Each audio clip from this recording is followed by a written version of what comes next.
people will argue about this. Some will say no, some will say yes. But I could say the reason why I go back to Nando's, besides its brand, so Nando's to me is like the social political commentator. Yes. But there's also the fact that when I get to Nando's, I get service quickly, and that counts. So I will drop all the others that are probably they probably taste better. Who knows? But because I know that when I get to Nando's, I order, I get my food, I sit down, I eat, I get out. Yes. That's all I'm looking for. I'm looking for convenience, and that's what they're serving to me.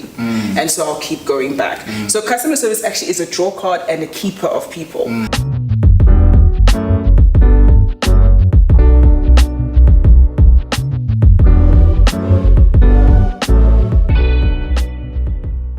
Hey, what's up everybody? Sanbonani Dumelang. Welcome to the Ebozi Show. My name is Thabo Moloi. You know what it is. This is the show where we sit down with real industry trailblazers to get insights, knowledge, and wisdom to help you in your professional career and you in your entrepreneurial endeavors to grow, soar, and be all that you can be. I am so excited with today's show. We've got a powerhouse, ladies and gentlemen, a lady that I look up to, that I've had the privilege to know and just learn so much from her. She hails from the sunny Durban, eKakasini, eThekwini, where she did her high schooling and then she moved over to Rhodes University, completing a business science honors degree in information management, so super intelligent. She started her career in the big blue Unilever, in marketing, where in the space of 5 years she ended up being the brand manager on Skip and Surf, and she then moved over to McKinsey and Company, starting her consulting career as an associate consultant. And the superstar that she is, she ended up working in Germany, Berlin, Germany, and so excited, so knowledgeable, such a breath of fresh air, a breadth and depth of knowledge. Ladies and gentlemen, I present to you Portia Gumede. That was a lot. Thank you. Yeah, most people get taken aback when I read the intro. Like, is that me? That is me. Wow. Yeah, but I'm curious, like, where did it all come from? How did you go from KZN to Rhodes to back to KZN to now Johannesburg and now moving back, like I back and live forth? under a simple principle, which is to be brave. Okay. Yeah. And I hate being boxed into a particular career or a particular type of person or human. Yeah. And so when an opportunity presents itself, I tend to just jump. Yeah. Often before thinking. Really? Yes. Okay. So I did information systems and I didn't even do what I studied. And then I went into FMCG, which was amazing. And then I was like, I need a challenge, I need excitement. And I was like, cool, let's do consulting. And I was blessed to get into McKinsey and Company. Went to Berlin because someone said, does anyone want to go overseas? I put my hand up. Because you're a jumper. Because I just jump. And then here I am. So I feel incredibly blessed for the opportunities I've had. Yeah. Sure, that's phenomenal. I mean, a lot of people that I interact with, funny enough, do things that are completely different from what they study. Yes. And the people become very successful outside of what they studied. Yes. You know, do you think there's some logic in that madness where you think much more differently as opposed to someone who studied that discipline and goes into that sort of workplace? Do you feel like you're at an advantage because you come in with a completely different view? I think so. I think it does give you an advantage. I think it makes you, it gives you breadth. In terms of how you think. Yeah. Because if you go into one place and you almost box yourself in and you get stuck in doing one thing and then you think a specific way and it doesn't make you marketable outside. So if, for now, for example, I've done consulting, which gives me breadth, right? And so if I then decide, okay, I've done a little bit of banking or I've done a little bit of mining, then I can easily just go into mining and sell that I've actually got an idea more or less of what you do, and I can plug in and play. Yeah. So I think we must never box yourself, 100%. And just play, because it's life, and it's got twists and turns, as you would know. And that's cool. And a person that like use the word jump. There's a quote I like, well, not a quote, but I paraphrase Steve Harvey, and he speaks about, you know, in life you get confronted with the cliff, and when you're on the cliff, you're safe. You know, but we're not designed to be safe. We're not born to be safe. We're designed to jump and soar. You know, but the thing with jumping, you don't fly immediately. True, your first job. Your first job. And on your way down, you might get, cut by a rock. You might get bumped here. Jeez, dude. That's true. And it's like, brace yourself for that. But if you never jump, you'll be safe, but you'll never soar. I completely agree. Yeah. I've got scars to prove it. Really? Being hit by the rocks here and there. Okay. And then these scars, have they shaped your outlook on life? Have they made you much more wiser? They've made me so much stronger. Yeah, because a lot of people are afraid to jump. A lot of people get comfortable in one space, and I know that I get asked a lot around entrepreneurship and leaving such a great job, and what was I thinking? And the honest answer is, part of me wasn't thinking. I get that. But I think that's what it takes, and I've seen big brands do it. I've seen big brands take leaps that, could have ended either way, but today we celebrate them because, they've been able to jump. Yeah. How important is it for professionals, for entrepreneurs to find that courage and that just sheer will to just play, like you say, and jump?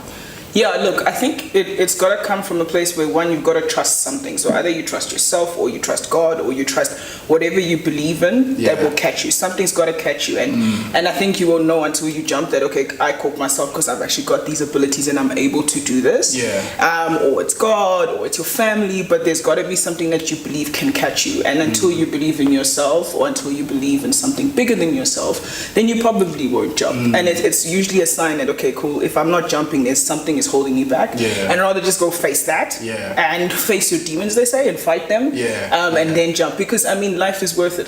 Look, you can even live a safe life. You're talking about a safe life, but there'll always be that something that's dissatisfactory in you, and you're uncontent, and you say there's something more about me, and I feel like it's gonna niggle you until you do it. And so some people live with that and they die with that. And Miles Monroe says that the richest place is the grave, because people, like, in there are songs that were never sung, and there are things that were never done, and everything that you have is there to solve a problem in the world. And so some problems exist because people died with the solution.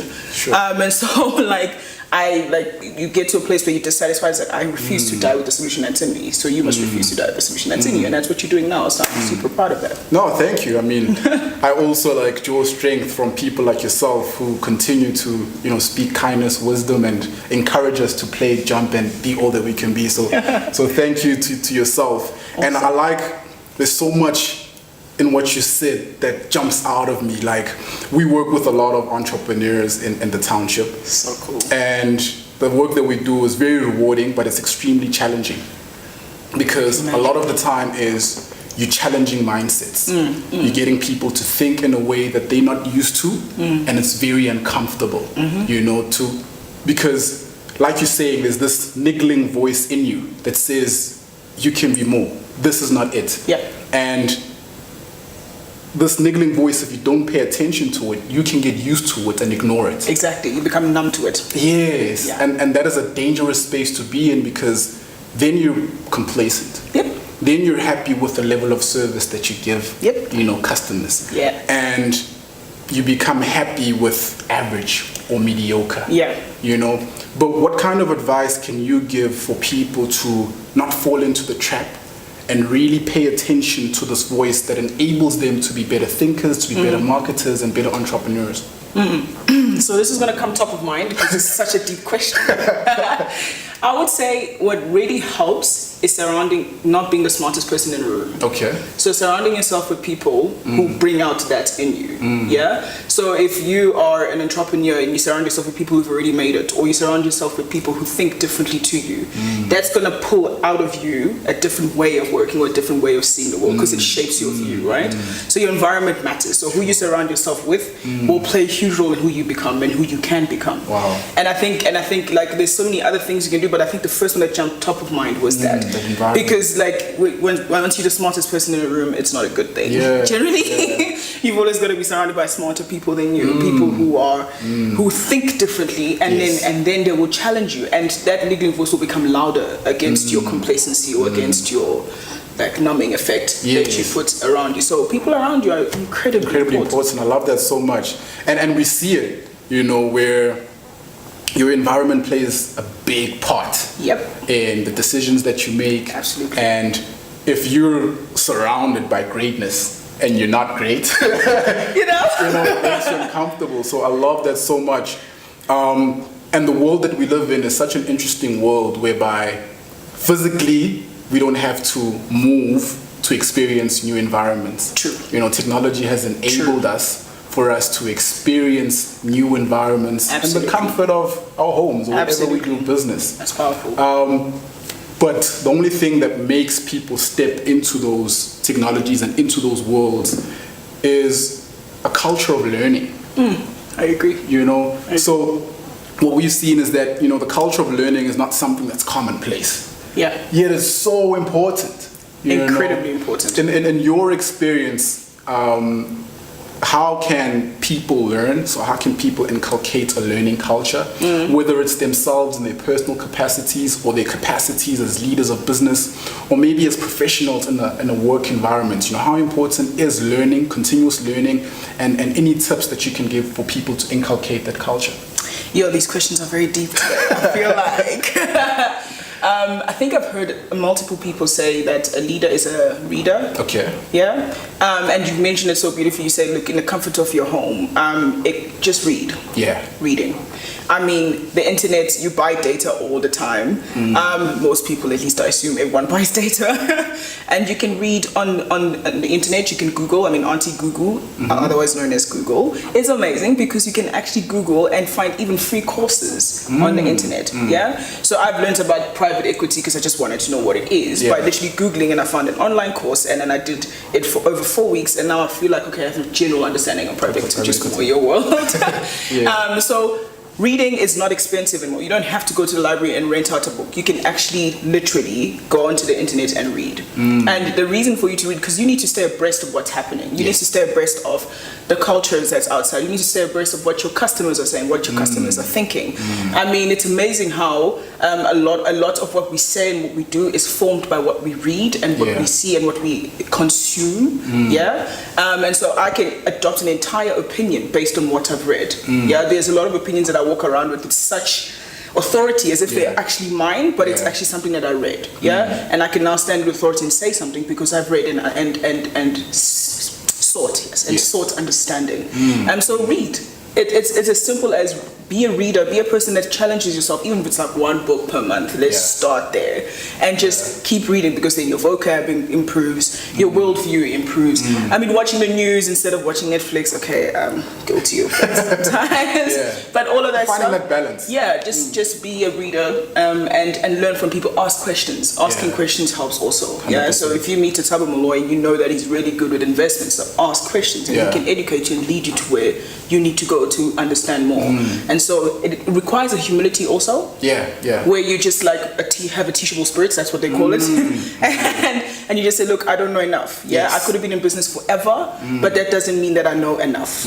So reading, asking questions is the simplest and cheapest way to actually... I love that so much. One, I'm partly a nerd, so I just like obsessively read anything that I can grab my hands on. But two, I've seen what it can do to you, and I've seen the doors that it opens for you, and just that learning ability, and it elevates your thinking. Like what you're saying now in terms of staying abreast of where the world is and where the world is going is so important, because we're competing. If you're a professional in the workplace, you're competing against other skill sets. So if you're stagnating and other people are progressing in their knowledge, well, guess what? You're going to get left behind. For sure. And it's the same is true for business. I feel like so many businesses can grow by just investing in learning. Yes. Yes. And we just need to encourage one another to build this culture of asking. And what you said is like so powerful. Be comfortable with not knowing. Humble yourself. I struggle with that. I'll be honest. When I get into spaces where I don't know, I feel intimidated. I start sweating. How do you overcome that? How do you build the confidence to just be okay in a room where you know the least? Okay, so I think we share that because I tend to want to know everything before I go into a space. And so throwing myself into a world like consulting quickly confronted that because you expected to know quickly, but also you expected to shout and say, I actually don't know. And it's considered a better thing to upfront say you don't know because it opens up the information flows. Then people can help you know and know quickly.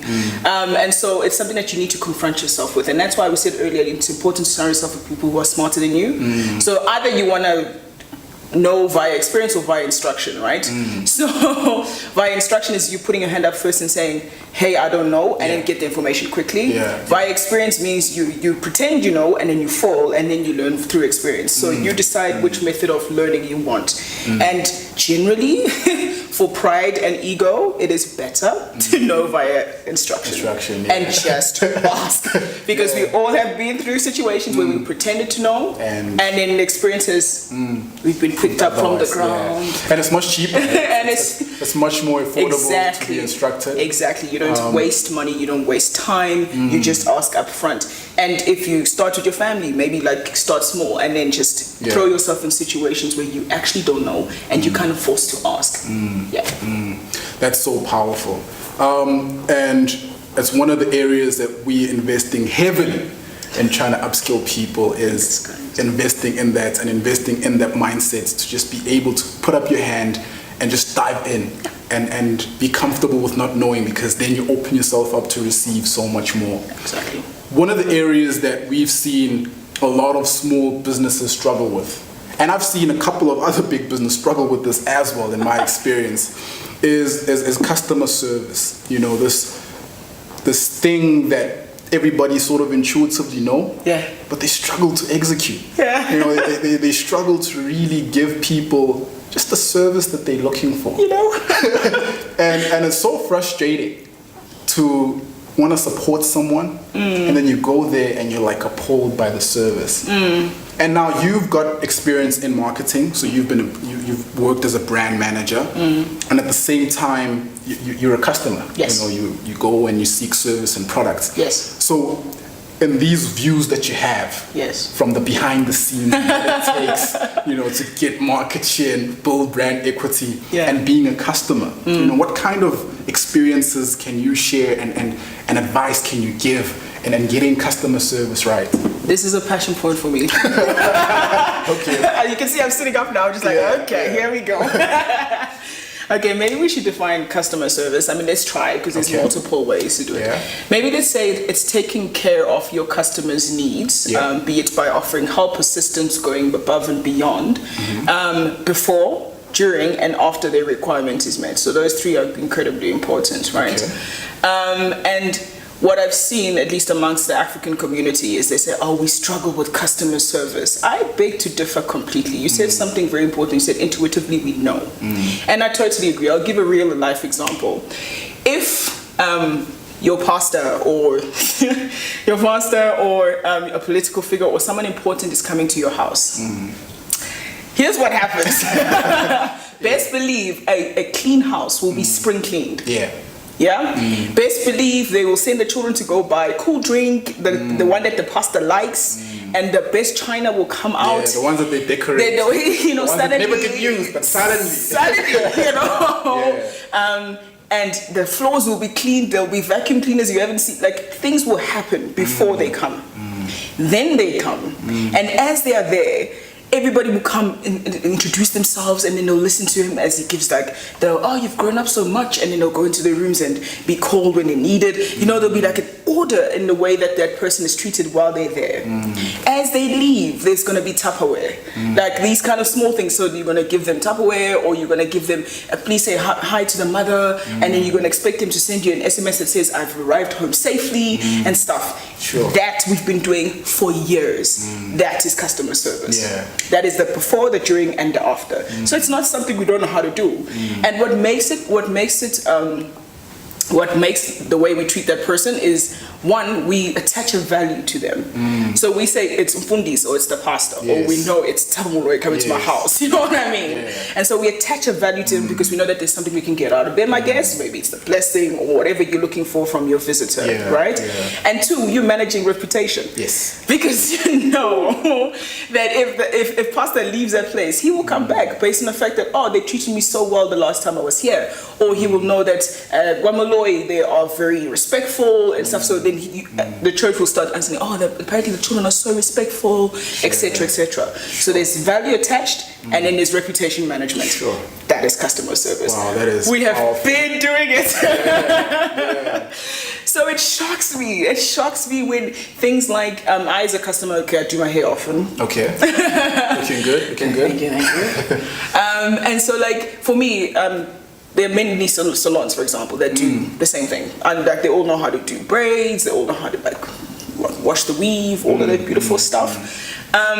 But for example, appointment, I'm sure a lot of women who, if they watch this, will know this. I made an appointment at 9 o'clock. Why am I getting there at 9 o'clock and nobody is helping me? Why do I stand at the door? Remember, I'm your visitor. So if everybody treated me like they treat their pastor, imagine what your business would be like. Because I know that at 9 o'clock, somebody's going to welcome me, and it doesn't cost a thing. That's the thing. Customer service is not actually like expensive. Contrary to popular exactly, it's not expensive. It's just you say, hi, how are you? Seat me and say, if you're gonna be late, tell me before I get there. I'm running late. It's SMS, it's a WhatsApp. It's small things like that that would make me go, if there's 5 salons next to each other, I'll go to number 4 and not number 1, 2, and 3. Simply because they treat me like they attach a value to me, and I feel like they're managing their reputation. And remember, my word counts. So if I walk out of there, I'm gonna tell everybody in my WhatsApp groups, I'm going to tell everybody in my circle of friends, never undermine a person's sphere of influence. Never, ever. Ever. Because you might see me looking dodgy and you think, this chick doesn't know anyone, she's not an influencer. That's what we do. But then when Minnie or somebody important walks in, everyone just goes crazy. But you don't know how much power I could hold and wield, and what kind of people I could bring to you. And I might not be the powerful one, but Thabo, who happens to be my friend, might be the influencer who then sparks your... So customer service is incredibly important. I hope I've kind of... Yeah, you've touched on so many important parts. I love the piece around preparation. So it's not something that happens reactively. Yes. It's something that you think about. So a president is coming or a pastor is coming. Let me prepare for that person. Exactly. You know, I feel like there's a lot of lessons in there for business. You know, how do you prepare for customers? Yeah. You know, because I don't think a lot of businesses are thinking of that. Yep. The second thing is that piece of attaching value. That is just revolutionary. You know, it's not just the monetary value as well that you speak of.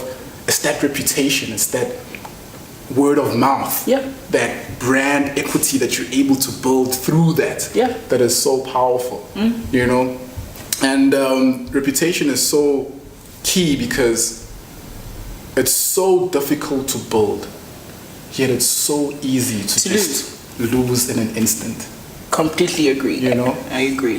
So for me, in that, you know, I just want to dive deeper. I thought I was deep already. I just want to dive deeper because it's such an important thing that a lot of businesses aren't thinking about. We spend a lot of time trying to attract, you know, customers. And yes, customer service is a big piece and it has a big role to play in attracting customers. Yes. But your most important customers are the ones that you retain. Yes. The ones that come back. Because those are the ones that will preach the gospel for you about your business. I totally agree. You know? Yes. So I want to find out from you and in your experience, you know, the role that it plays in terms of attracting people and more importantly, the role customer service can play in retaining clients and growing your existing client base. Okay, so I tend to think in frameworks. I've told you this before. That's fine. So you know in the marketing mix there's 6 P's, right? Yes. So there's 4 traditional and then there's 2 that they've added. All right. Do you know them top of mind? You know, I love how I start sentences and my brain is like, let me just catch up with myself. Okay, let me think. So there's ones that drive trial. So for people to come for the first time, or to try something for the first time. And that would be your place. So where you're located, or, you know, if you're located in a convenient area, people will come by because they need cool things. points or something, you know. Then there's price. So if your price is good, I mean, I'm going to try. And then there's promotion. So if you advertise and you drive promotions of different types, I'm going to try. Yes. Yeah? So those are important, and those are the ones that will attract people.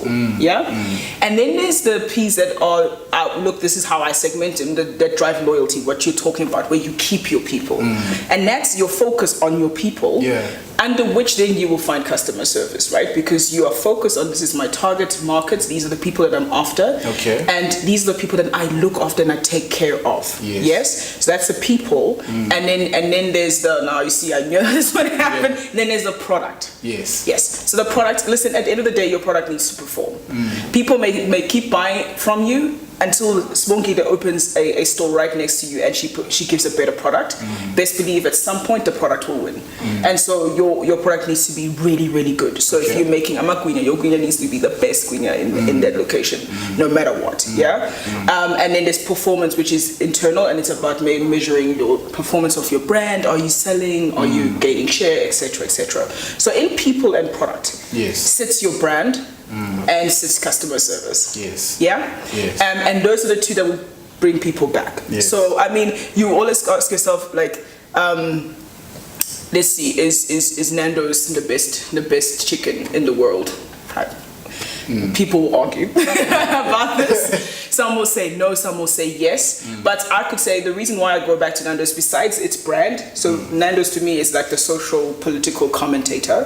But there's also the fact that when I get to Nando's, I get service quickly, and that counts. So I will drop all the others that are probably they probably taste better. Who knows? But because I know that when I get to Nando's, I order, I get my food, I sit down, I eat, I get out. That's all I'm looking for. I'm looking for convenience, and that's what they're serving to me. And so I'll keep going back. So customer service actually is a draw card and a keeper of people. And if you don't believe me, for example, if I want to find out the best place to eat, my first starting point as a millennial, because millennials spend 4 hours plus, and most of the time they're on social media on Google, right?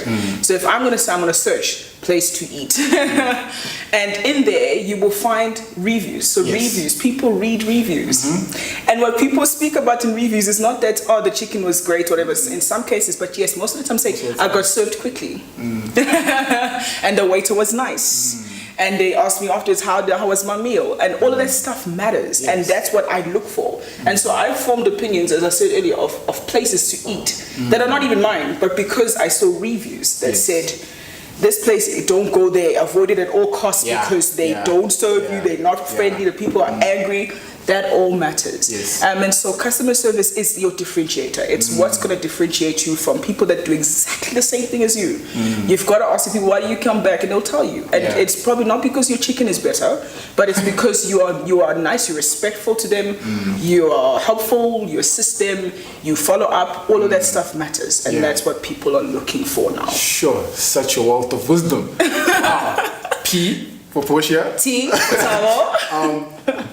But I love your framework of thinking, and it becomes so clear and easier to understand, because we spend a lot of the time on the price and the place, and we never focus on the brand side of things, the people, the product. And one that is a bugbear for me is the insistence of entrepreneurs to compete on price, and they feel then that warrants them to give any level of service because they're the cheapest, and you're shooting yourself in both feet, because you're eroding your margins, but you're giving a very subpar level of service that is going to chase people away, and moving people away from a focus on price to a focus on creating value. I feel that that's the game changer. It is. As soon as you start thinking about value, the value that I can create, the value that can then allow me to command a premium. Because you're willing to pay a premium for chicken. You can easily buy your own chicken, your own sauce. And just make it yourself. Maybe even better. But the luxury of that time is something that you don't want to waste making chicken. You'd rather pay and do something else like read or watch Netflix. But I love how you broke it down. But for me, what sticks out is a proactive view on value in creating value, but more importantly, understanding value. Yes. Because if I understand what's important to you, absolutely, and then I use that as an anchor for my brand, well, chances are you're gonna take notes and come to my store. Guaranteed.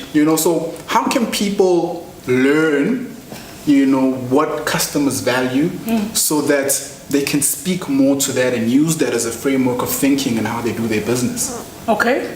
You need to have a target of who you're actually after. Okay. Because it's not a strategy to say anyone and everyone who passes by my store is my target market. You'll never quite know you'll never quite know if you're winning or you're losing, right? Yes. Because then you don't know who you're actually measuring as a win or who you're actually after. Once you know, so hypothetically you're after millennials. Millennials are people between 18 and 34. Hopefully I got that correct. Then you need to either ask, again, we go back to asking. Just ask. Maybe it could be ask a few customers on a specific day.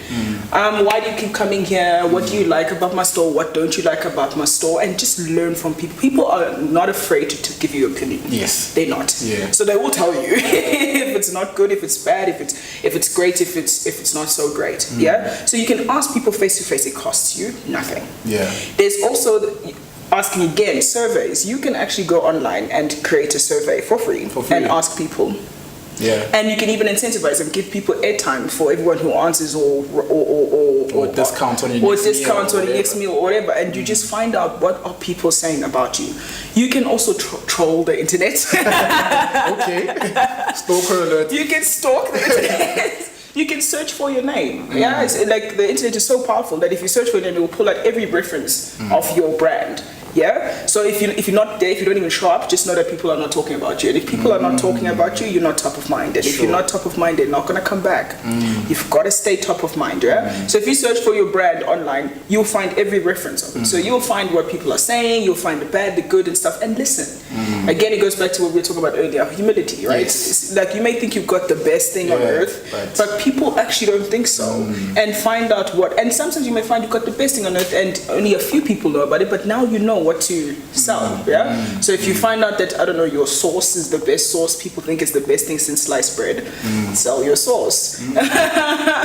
Or you know what I mean. So that's where you're going to start gaining insights onto what people are actually saying about your brand. So ask people, research yourself, and find out what people are actually saying, and then use it. And then again, your target market, so that you don't search what everybody's saying. You care what millennials are saying. So if millennials are saying this is a hot spot, I like it, or I hate the fact that you open at 11 because by 10 o'clock I need, then you'll know. Then you'll be able to pivot and adjust your strategy to match what the people are actually saying, and listen to what they're saying. Don't translate it. Yeah. So if people say, "Oh, we hate that you opened so early," they say, "These people are lazy, I'm not going to change." No. They say you hate that you open so early, so open later because people like partying later, and adjust. Then you'll catch more people that you're actually after. Sure. So target and then find out. Sure. Love that so much, because we define our success metrics incorrectly. If I'm selling to a lot of people, I feel like I'm winning. But if you're selling to the wrong people, a lot, you're actually worse off than selling to a few people. Exactly. So that thinking is quite a paradigm shift that can unlock a lot of growth for people, because what it does, it allows you to focus. Exactly. You're not trying to do everything to everyone. Exactly. And spread your resources too thin, which a lot of entrepreneurs try to do. You're trying to sell to everyone because you're thinking, if I can get as much revenue as possible, but that's not sustainable. That's short term. You know? So I love that. But this selling to everyone, it's a transactional mindset that a lot of people are in. Yeah. They don't see the value in building relationships. They see, if I can just get 50 rand from P and 50 rand from S and 50 rand from T, I'm okay. But 150 rands from 3 different people versus, $300 from P, who really now is a loyal customer, is worth a lot. And it costs you more to really try and reach all these 50 rands that it would cost you to just focus on P and get P right, and understand what P likes and what she doesn't like. How do people build relationships? What techniques and tips? We understand that it's important to build relationships, but we struggle with the how and getting that right. How would you recommend anyone building the right relationship with the right target audience? Oh my gosh, it's so hard. Maybe let's start with naturally. How do you build a relationship? Yeah, let's start naturally. Naturally, right? Yeah. Naturally, girl meets boy or whatever. Yeah, girl meets boy, right? And then you spend time together. That's like probably first of all you need to start getting into their mind. So make sure that they understand that you have a two-way conversation. Yeah. So you want to get in the DM. you want to get top of mind for them. And so how you get top of mind? I mean, after you've asked the questions, we assume now that you generally know who you're after. Yeah. So you get top of mind. You get into the mediums that they're on. You get into the channels that they're on. You get into their face as much as possible, just at least to grab their attention. Yes. Right. Once you grab their attention, you spend time with them. Now, spending time with the customer doesn't mean that you're always sitting with them.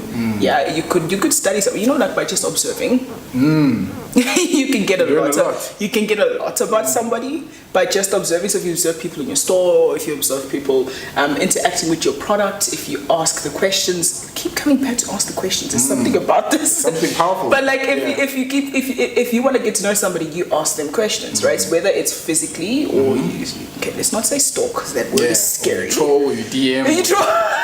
Let's not say that. Yeah. But it natural laws applies to even business, right? So you ask the questions, you spend time with them, even if it means you pay for the time. Let's do that. Yeah, because you want to know, right? And you said something important, that you'd rather have P spending 300 than 3 different people who tomorrow can go to a different brand because it's cheaper, right? Because their driver is price, but P's driver is something fundamentally different. So you spend time with them, and then you invest in that relationship. So be it the time, be it you check in, because P's might change. In a year's time, she might be slightly more grown. She's now in a different phase of her life.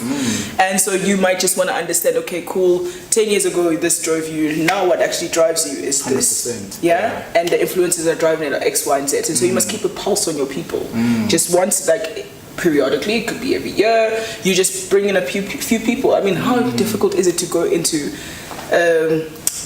let's think of a group of women, because women are powerful. Yes.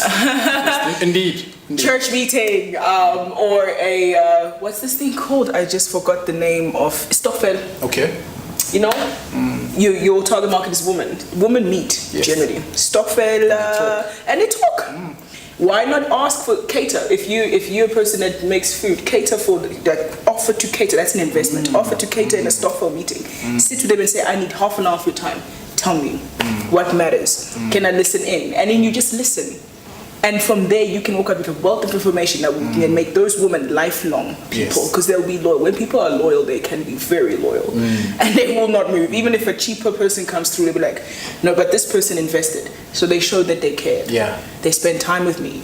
They're my person. And then some people, like, some of our decisions are very illogical. You're like, why do you keep buying chicken that is so expensive? And you're like, yeah, but they spend time knowing me. They speak to me. They speak back to me on Twitter when I'm ranting, and they like my posts and stuff, because we are very, what's the word? We like attention as human beings. And so if someone likes my post, it's like, oh my gosh, they love my post. That matters to somebody, and then they keep it in mind. And then they'll be like, okay, we in a relationship, I get you. You have a personality of your sort. I've got my own personality. We get each other. I feel like you're catering to me. Relationship built, and it's very hard to break. But if you do that, then you're right. Reputation gone. Yeah, sure. That's powerful. Like, seeing every single person that walks into the doors of your business as a potential spouse. Ooh, yeah, so deep. From a business perspective. Yeah. Because if you see them as a potential spouse, that first interaction is so important. Exactly. You're not going to take it for granted. Put your best foot forward. You know what I mean? You want to be polite. You want to be courteous. You want to be respectful. You want to be concerned about them. You want to find out about them. You want to be attentive. So you want to pay attention and listen. Yep. Because I always tell people this. Every single entrepreneur I meet, I say, if you listen carefully, people will tell you what they want to hear. They will. But the trick is in listening carefully. Exactly. Because we're quick to answer and just say things, and it's cheap and buy this, but that's not what they want to hear necessarily. The times of brands dictating to people has been over for a long time. it's been over for a long time. It's now a two-way conversation. And if you're still punting your message, no matter what people are saying back at you, at some point people don't have any qualms with walking away. Exactly. Like they don't need you necessarily. They can just walk away and be like, okay, cool, you're not serving me, you're not listening to me. I'm gonna go to the next man. They'll ask Google, they'll ask WhatsApp, they'll ask their friend will give them an option immediately and they'll move. So this whole like, I'm the brand, I'm the one that's convenient, I'm the one that's placed right, I'm the one that's priced right. Yes, to a certain extent it will get people to trial you, but they won't stay because of that. Yeah, so what you're saying is so important. You gotta build those channels to receive that feedback and that input on how you can improve and grow. You know, what you're saying reminds me, I'm a little bit geeky, but it reminds me of a guy called Frederick Herzberg. He wrote a paper in 1959. He's a behavioral scientist, and I'm sure you've heard of the two-factor motivation theory, the hygiene factors and motivation factors. When I look at it, the context of business, I feel like it applies there as well in terms of customer service, where just because someone is not dissatisfied doesn't necessarily mean that they're satisfied. Wow. So he came with this, he published this hypothesis where he said dissatisfaction is not the opposite of satisfaction, right? You can be dissatisfied and satisfied at the same time. All right. So just because someone is not dissatisfied doesn't mean that they're satisfied. So a lot of business focus on the not dissatisfied piece.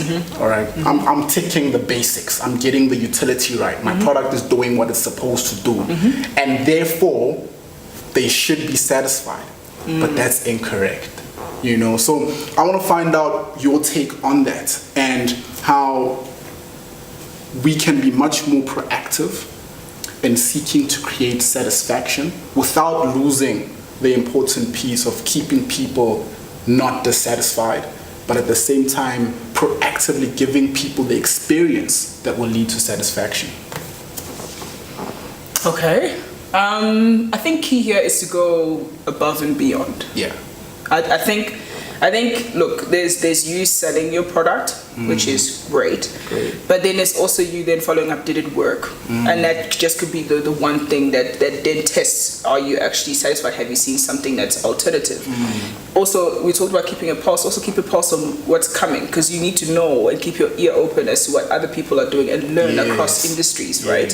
Yeah, because I mean, you can learn a lot. Like a lot of people have applied lean to startups, something from cars, and it's now being used in an entrepreneurial circles because they kept their ear open to what's happening in the world. How can I adjust? Where are people satisfied? What are people satisfied with? And you could learn that across industries. So if people like are satisfied by people, like if you find that people get find someone who gets a lot of positive feedback and say, what are people saying within your target market? So if millennials are like, oh, we love Instagram because I don't know, they Instagram gives us free stuff or whatever, let's hypothetically say that, then you know that, okay, cool, millennials in their thinking, they care about freebies. This is hypothetical, by the way, but they care about freebies. Then you start tapping into, okay, how can I build some of that into my product to go above and beyond?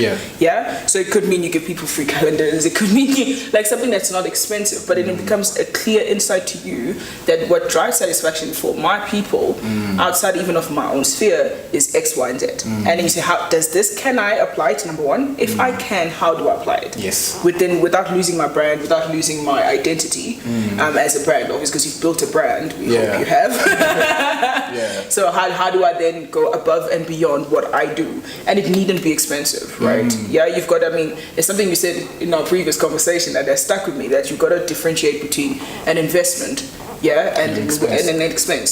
So like sometimes you're gonna spend money up front, but what it gets you in the long term is that. So like, I don't know if I'm answering your question properly. You're spot on, but you know, that's I like that thinking, because true to what you're saying, a lot of people feel like delighting the customer or going above and beyond is a luxury I can't afford, you know? But it's actually an investment that if you don't make, you're not gonna be around for long.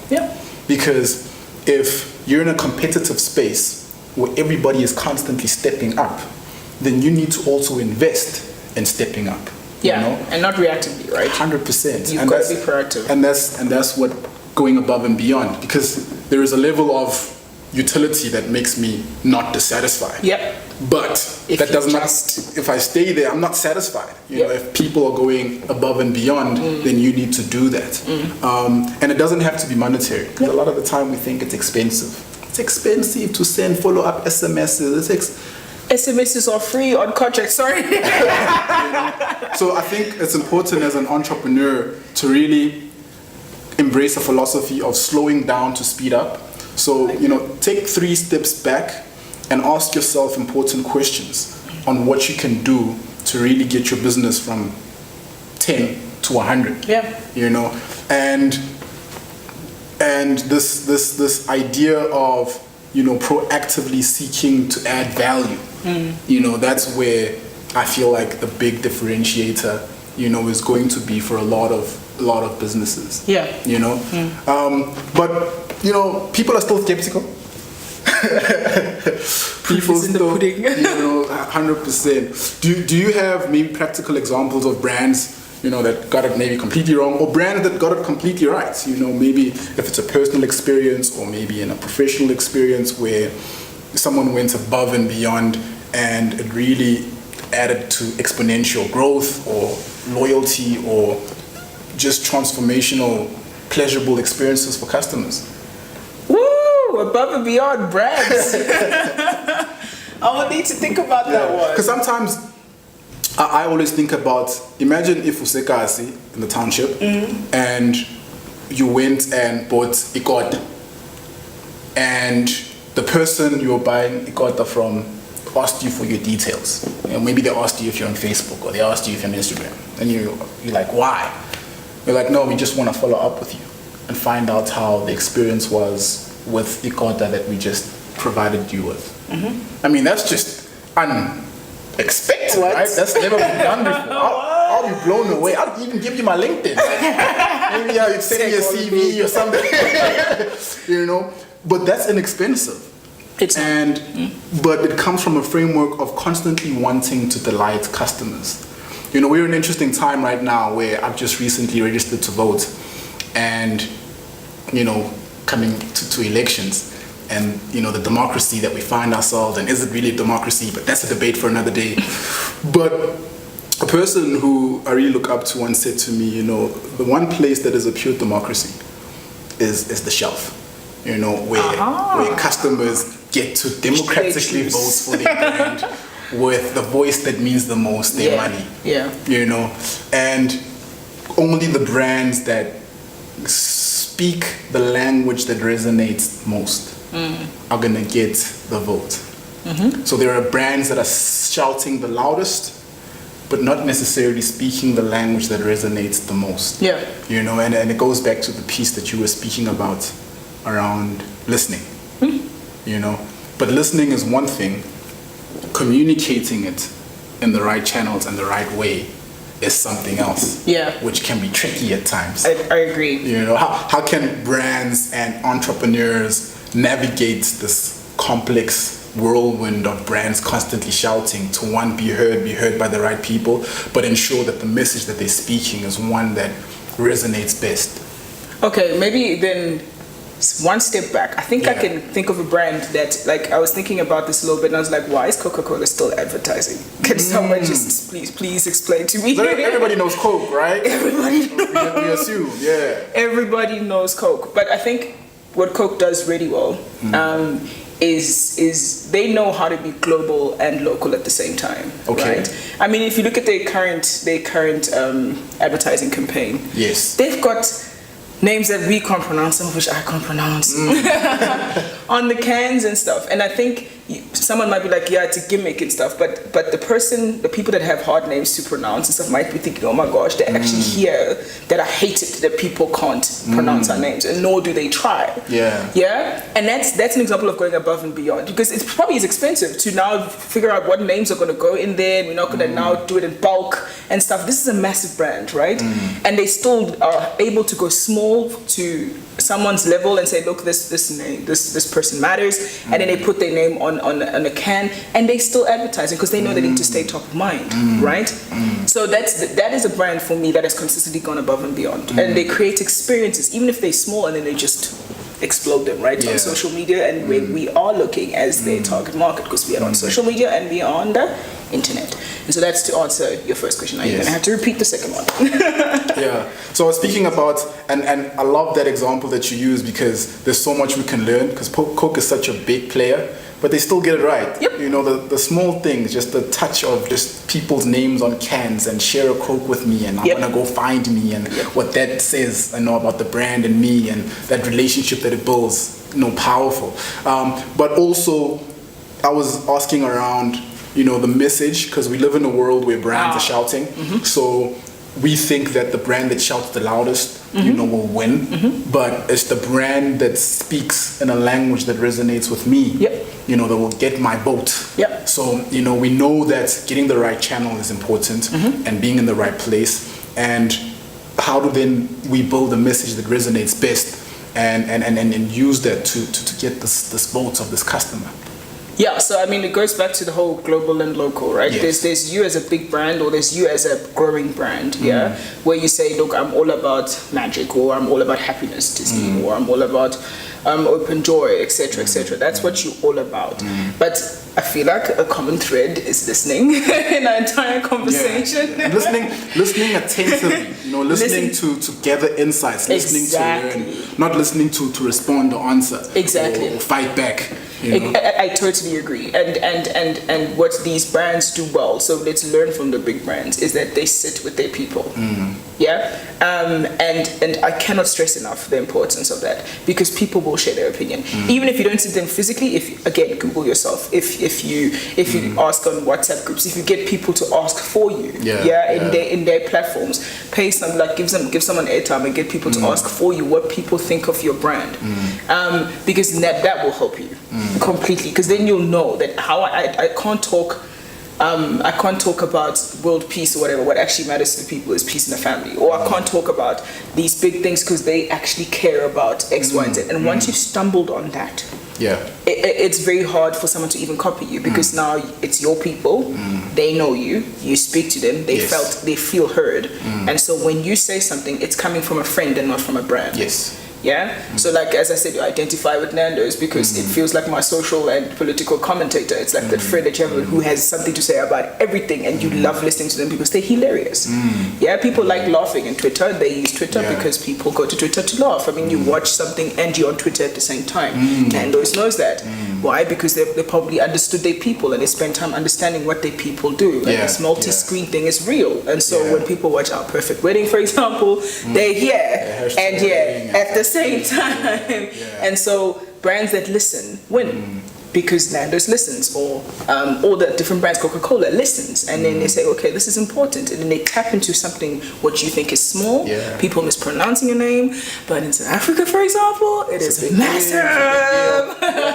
And so it resonates with us because they come across as our friend. This is our friend who understands my problems. My problem is, why can't people pronounce my name right? It's true. And then they jump on it. It's true. And it works for them. Yeah, and it does. I mean, we've seen it. You know, one thing that like jumps out of me and is so important, and I advocate strongly for it, is empathy. You know what I mean? Just put yourself in someone else's goddamn shoes and feel what they feel. Oh, such anger. Just appreciate their perspective. Yes. You know, because we're so inwardly focused and we're so self-absorbed, and we think we're the answer and be all, and that just rules out a lot of opportunities for us to grow, because the more empathetic you are, you know, the more people feel like they can connect. You know, but because we're not empathetic, we get it wrong. Yeah, and I think it also requires you to hold on loosely, especially if you're starting out. Hold on loosely to your strategy and to your silver bullet of a product or of a service, because then you'll know when to pivot. You would know this, because then you'll know that, okay, actually what I'm offering is good, but it's not what the people want. And if you build what the people want, people, when they want something and it's there, they will drop quite a lot for it, because it's then you're answering a real problem as opposed to a hypothetical one that you might have built in your head, or might have worked until now, because people evolve. So up to now, it was working for you to play price and place and all that stuff. But like as more competitors come in, as more substitutes come into what you offer, as faster things come through, then if you don't adapt, you will die. You will die. Yeah. And another thing is, you're not always going to get it right. No. You know, because people are different and people are difficult. And, you know, you're going to drop the ball. Yep. You're going to forget to add a gherkin. You're going to burn someone's hair by using the wrong relaxer. Oh, yes. You know, it's going to happen. It's inevitable. Yeah. The difference in terms of the good and the great is how you respond to that. That's really good. You know, so what kind of, you know, light can you shed or perspective can you give around, you know, organizations getting it wrong and then just responding in a way that is not destructive and just responding in a way where it really salvages the situation, but then helps you learn and grow from that situation as well. Look, I can point to like real life examples. I've got gripes with a few companies where if they do something wrong, the worst thing you can do is make it seem like it's the person's fault. So I've been on calls before where I'm like, this person is literally telling me I'm stupid and I didn't see this and I should have done X, Y, and Z.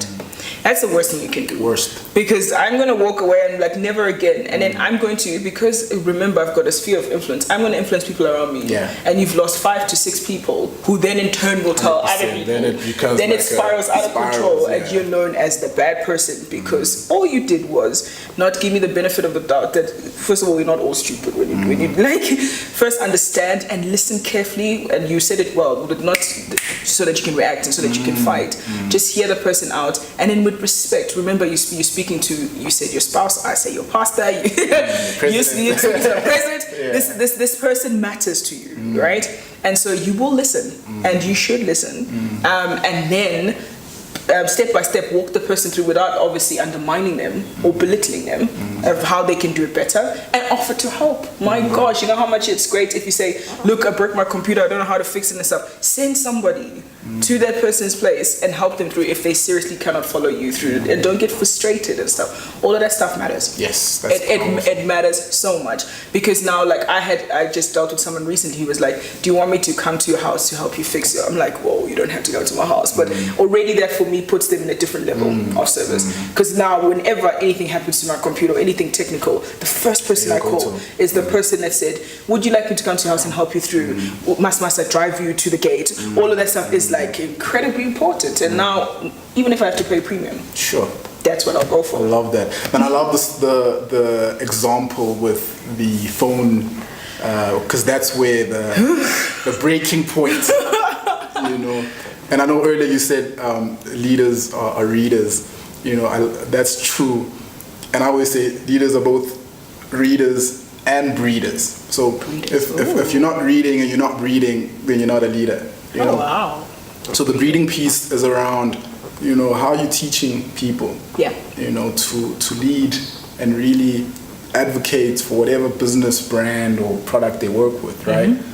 Because when I pick up the phone and maybe I'm disgruntled with a business, that person that picks up the phone is a representative of that entire business. Exactly. At that moment in time, you are the CEO, you are the vice president, you are the manufacturing manager, you are everything. Because then you said therefore. So your response in those seconds is so important. And I feel like leaders just don't understand the responsibility they're giving people. We're just giving them a phone to answer customer complaints. You know? Yes. Just to let people blow steam is such an important skill. Let them rant, let them complain, let them scream, let them do everything. Give them a space to just let it all out. And then you can just empathize. Just empathize. Yeah. All right. But in the closing thoughts, I just want to know from you, you know, we've got like young professionals watching this, you know, we've got people who have aspirations to be entrepreneurs watching this, we've got people who are small business owners watching this, and you've had the privilege of working for the best of the best in the world, working on the biggest of brands. You are entrepreneurial. You're gonna become a great entrepreneur. You're great at building relationships and growing brands. Just words of wisdom, words that you live by that make you you and continue to ground you. But just any words that you can share with people that you feel are important, by all means. Okay, these deep questions have killed me. I think, at least let me make it personal what I live by, I guess. Yeah. Empathy you mentioned, for me that means remain tangible, because if you're tangible, it means people can come to you and feel unjudged and feel unattacked, and so that will also reflect itself in your brand, because you infuse whatever you create. We talked about this yesterday at church. Whatever you create, a part of you is in it. Wow. And so when you create an organization, when you create a brand, a part of you is in that. So when people buy from you, when people interact with you, they're interacting with you and all of you. And so your spirit, your persona, everything, if you're authentically yourself, and you remain tangible, it means that people can come to you, they'll feel they have a two-way conversation with you, and so your brand is bound to be powerful. It's bound to be really good, because at the end of the day, they're dealing with Thabo Moloi, or they're dealing with Portia Gumede, or they're dealing with whoever that they're dealing with, and they feel like I can come to you. It's a two-way conversation, and so whatever you build, they'll trust. Yeah, because then I know you, you know me. If anything that you build, I'll buy. And so remember, as much as it's just a product, people are buying pieces of you. Like even the customer service, all of that stuff is incredibly important, because it should reflect who you are. And people are looking for authenticity in a world riddled with comparison and arrogance and on all of that. If you are authentically yourself, I promise you now, it will stand the test of time. And I think that's something that I hope to live by, and I hope to build anything that I build out of, because then, if they don't buy into you, then maybe they're not meant to be, and that's okay. Be okay with that. But there are people who are going to buy into it, and they buy into you, they buy into your brand, they buy into whatever you build. And so that for me is what I live by, and I hope to continue living by, because at the end of the day, I'm the product that I sell. That sounds so wrong, but you know what I mean? I get you, 100%. You're selling yourself no matter what you do, no matter what you build, it's all you.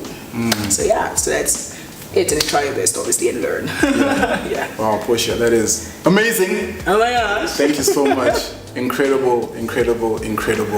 Guys.